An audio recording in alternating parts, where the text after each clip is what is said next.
Hello everybody, this is Bill Williams. Welcome to another Trahan Creek Outdoors video.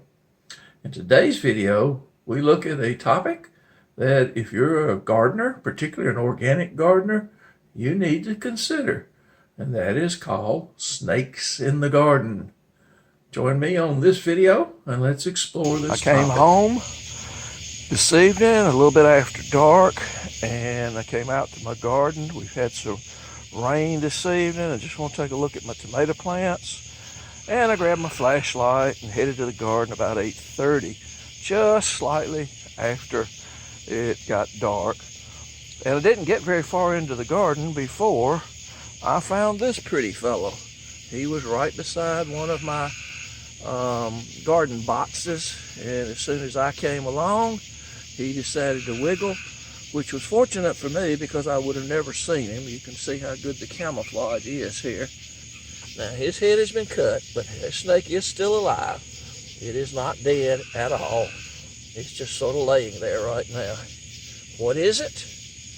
Well, stay tuned and we'll talk about that some.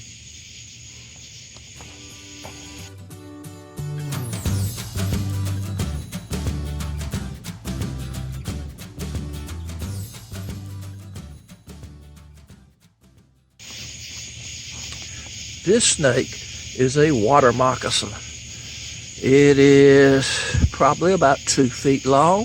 This is a juvenile. It is not a full-grown water moccasin by any stretch of the imagination.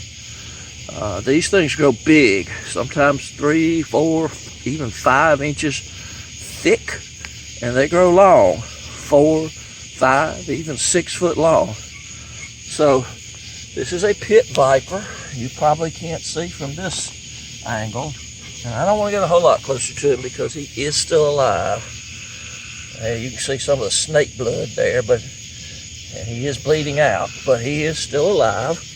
Now I know some of you like snakes, and there's a place and a time for everything, but the garden is not the place for snakes.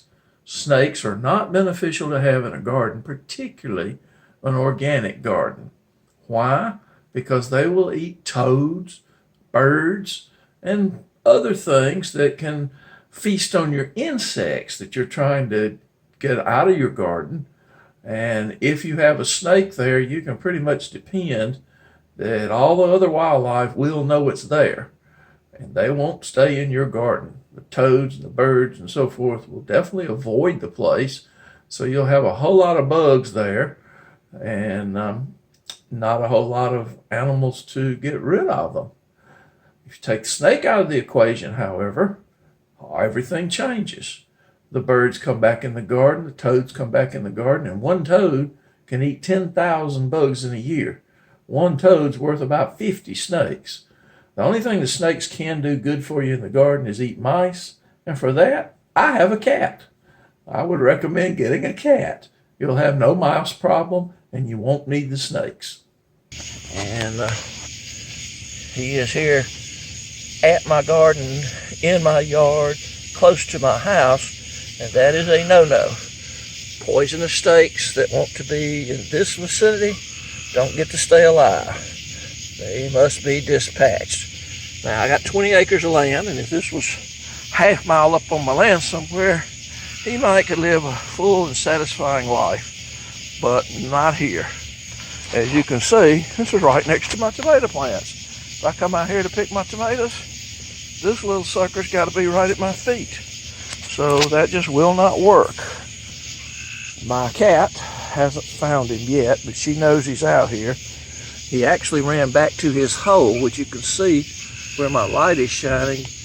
That's where his hole is, right by the tip of his tail, and was coiled up here when I relocated him after getting my weapon of choice. This is a lawn shark. If you've never had a lawn shark, I recommend it highly.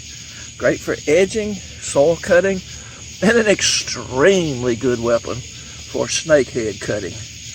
Better than a hoe. You just take that thing and plunge it down, and you will get wicked results. Now, as I say, he's a juvenile. He's not full length by any stretch of the imagination. So we caught him early. Let's turn him over. Kind of maybe, well, he doesn't want to turn over, of course. As I say, he doesn't want to turn over, but that's a little bit of what the underside of him looks like. You can see him, of course, moving around. He thinks he can strike, but he cannot. But he is still alive, very much alive.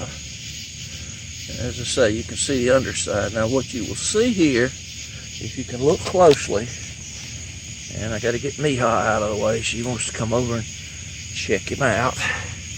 But you'll notice these bands of scales on him. Maybe you can see them. Get out of here. No. Stay away. No.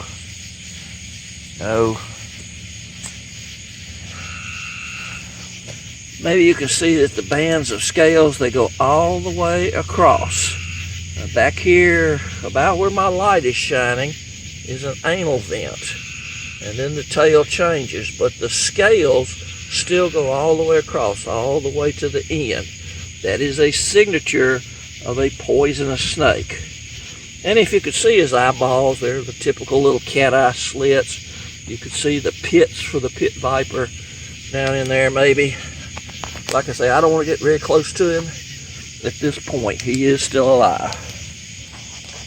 So, if you've seen my other videos, you've seen a water moccasin in another video. I'll put a link to it up in the right corner of your screen. I'll also put one to a video I posted just yesterday on a DK's brown snake, which is a copperhead looking snake. It's not a copperhead, but it looks similar to one. This is a legitimate water moccasin here. The creek is about 30 feet, 40 feet or so from this location, and they'll just crawl up out of the creek and come out here in my garden. And we've had a ton of rain with Hurricane Barry, so you know, they're out. They like to be out at night, so if you aren't going out in your garden at night, you might want to carry your land shark here. And there he goes again, moving around, because he felt the vibrations of when I stabbed with the land shark.